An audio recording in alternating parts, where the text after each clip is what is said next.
और खबरों का रुख करेंगे फटाफट अंदाज में। संसद के शीतकालीन सत्र के लिए राज्यसभा और लोकसभा की बैठक आज अनिश्चितकाल के लिए स्थगित कर दी गई। लोकसभा में इस दौरान 18 बैठकें हुई और सदन का प्रदर्शन 82% रहा। वहीं व्यवधान की वजह से 18 घंटे 48 मिनट का समय खराब हुआ। शीतकालीन सत्र निर्धारित कार्यक्रम के अनुसार 29 नवंबर से 23 दिसंबर तक चलना था, लेकिन इसे एक दिन पहले 22 दिसंबर को अनिश्चितकाल के लिए स्थगित कर दिया गया।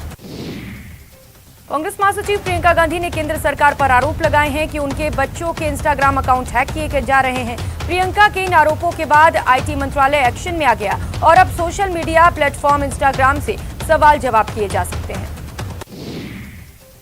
पीएम मोदी आज करखियाम में डेयरी संयंत्र का शिलान्यास, बेनियाबाग में पार्किंग और इंटीग्रेटेड सर्विलांस सिस्टम सहित अन्य कार्यों के लोकार्पण में शामिल होने वाले हैं। इस मौके पर उत्तर प्रदेश की राज्यपाल आनंदीबेन पटेल और मुख्यमंत्री योगी आदित्यनाथ भी उपस्थित रहेंगे।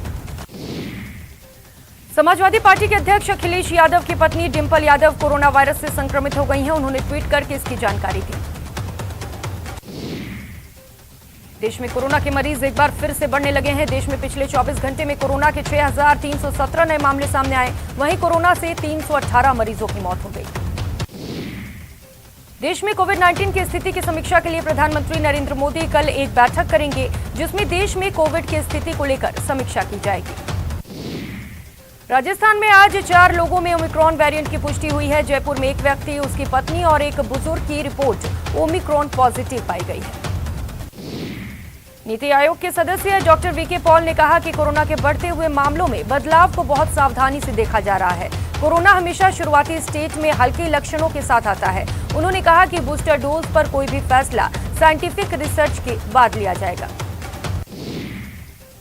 वहीं एम्स के डायरेक्टर डॉक्टर रणदीप गुलेरिया ने कहा कि ओमिक्रॉन ज्यादा संक्रामक है। अब तक मिले डेल्टा के मुताबिक ओमिक्रॉन में हल्की बीमारी के लक्षण दिख रहे हैं। इसमें गंभीर बीमारी के लक्षण अभी तक नहीं देखे गए हैं। कोरोना के नए वेरिएंट ओमिक्रॉन को लेकर आईआईटी के वैज्ञानिकों ने अलर्ट जारी किया है। आईआईटी कानपुर के वैज्ञानिक प्रोफेसर मणिंद्र अग्रवाल का कहना है कि फरवरी 2022 में कोरोना संक्रमण का पीक आ सकता है। संक्रमण पर किए गए शोध के आधार पर उन्होंने बताया कि पीक पर पहुंचने के बाद जल्द ही इसके केस घटने लगेंगे। दुनिया के सबसे अमीर लोगों में शामिल और माइक्रोसॉफ्ट के संस्थापक बिल गेट्स ने ओमिक्रॉन वेरिएंट को लेकर चेतावनी दी है। उन्होंने आशंका जताई है कि हम जल्द ही महामारी के सबसे बुरे दौर से गुजर सकते हैं। नए वेरिएंट के खतरे को देखते हुए उन्होंने छुट्टियों पर बाहर घूमने जाने के अपने सभी प्लान कैंसिल कर दिए। ओमिक्रॉन के बढ़ते मामलों की वजह से कई देशों में प्रतिबंध लगाए जा रहे हैं। ये वेरिएंट 100 से ज्यादा देशों में फैल चुका है। इस बीच विश्व स्वास्थ्य संगठन के चीफ टेड्रोस ने कहा कि दुनिया भर की सरकारों को महामारी को खत्म करने के लिए दिशा में काम करनी चाहिए। आज दिल्ली में 385 AQI के साथ बहुत खराब दर्ज किया गया हवा। कल की दिल्ली सरकार ने प्रदूषण को कम करने के लिए लगी रोक को हटा दिया, जिसमें निर्माण कार्यों को फिर से शुरू करने की छूट दी गई है और बाहर से आने वाले ट्रकों के प्रवेश को भी इजाजत दी गई।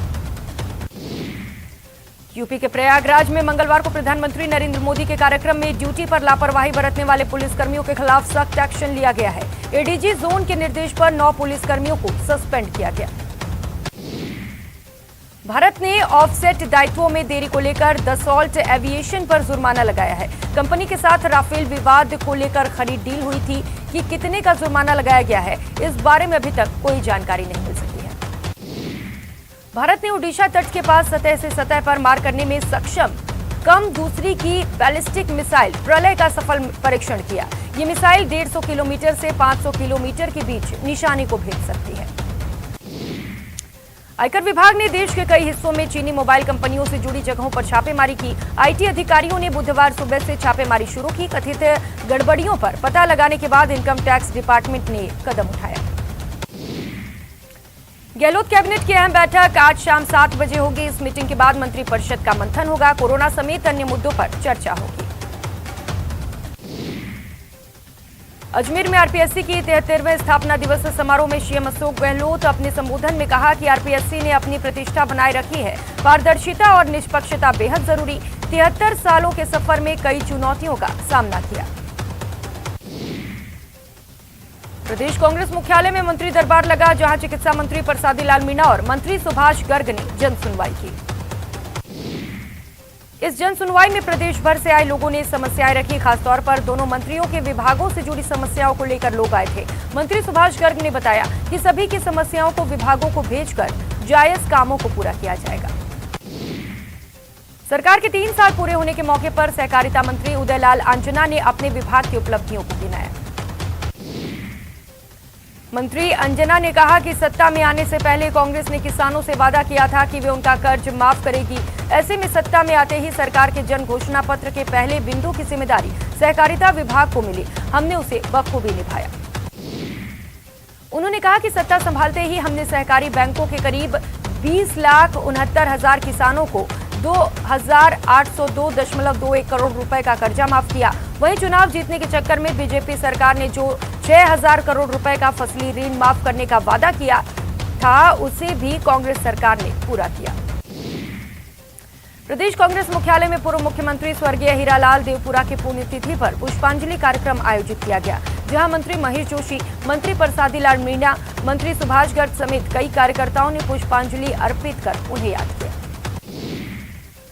बाड़मेर के गेड़ा थाना इलाके में आईटीआई कार्यकर्ता अमरा राम का बदमाशों ने अपहरण करने के बाद जबरदस्त तरीके से पिटाई कर दी और उसके बाद गांव के पास सड़क किनारे फेंक गए। गंभीर हालत में उन्हें जोधपुर रेफर किया गया। भीलवाड़ा शहर के बस स्टैंड के सामने एक युवती ने युवक की सरेराह पिटाई कर दी। युवती ने पिटाई करते हुए अपने साथी से वीडियो भी बनवाए। युवक को पिटता देख मौके पर खड़े लोग बीच बचाव में भी आए, लेकिन युवती के युवक के साथ गाली गलौज करती रही। कुछ समय तक चले इस घटनाक्रम में युवक मौका देख फरार हो गया। इस घटना का वीडियो सामने आने के बाद शहर में चर्चा बनी हुई है। वहीं इस मामले में कोतवाली थाने से किसी भी पक्ष की ओर से शिकायत नहीं दर्ज कराई गई। जिला जेल चित्तौड़गढ़ में बंद बंदियों तक नशे की खेप और मोबाइल पहुंचाने का प्रयास किया गया। ये सामग्री बंदियों तक पहुंचती उससे पहले ही जेल प्रहरियों के हाथ लग गई। इस पर जेल प्रशासन और से कोतवाली थाने में रिपोर्ट दर्ज कराई गई। राजसमंद के चारभुजा थाना क्षेत्र में चोरियों का खुलासा करते हुए पुलिस ने चोरी की बाइक और एक आरोपी को गिरफ्तार किया। बारां जिले के हरवादांशी कस्बे में 5 दिन पहले हुई बर्तन व्यापारी की हत्या के मामले में पुलिस ने 4 आरोपियों को गिरफ्तार किया। फिलहाल पुलिस आरोपियों से पूछताछ में जुटी है। दौसा जिले के मानपुर इलाके में दिल्ली एयरपोर्ट पर नौकरी करने वाले एक युवक के साथ उसके ही दोस्तों द्वारा मारपीट का मामला सामने आया। दौसा के सुगन मीणा को उसके कुछ साथी जीप में बैठाकर घर से लेकर गए और रात को ही बाण गंगा नदी में उसके साथ मारपीट कर उसे सड़क पर फेंक दिया और अधमरा छोड़कर फरार हो गए। चौंक के पिपलू में आबकारी विभाग के दल ने कई गांव में दबिश देकर अवैध हथकढ़ शराब बनाने वालों के खिलाफ कार्रवाई करते हुए 2000 लीटर वॉश नष्ट की, साथ ही शराब बनाने के उपकरण जब्त किए। टोंक जिले के बरौनी थाना इलाके के बंजारा ढाणी में 2 गुटों में जमकर लाठी भाटा जंग और पथराव हुआ। झगड़े की सूचना मिलने पर बरौनी थाना पुलिस मौके पर पहुंची।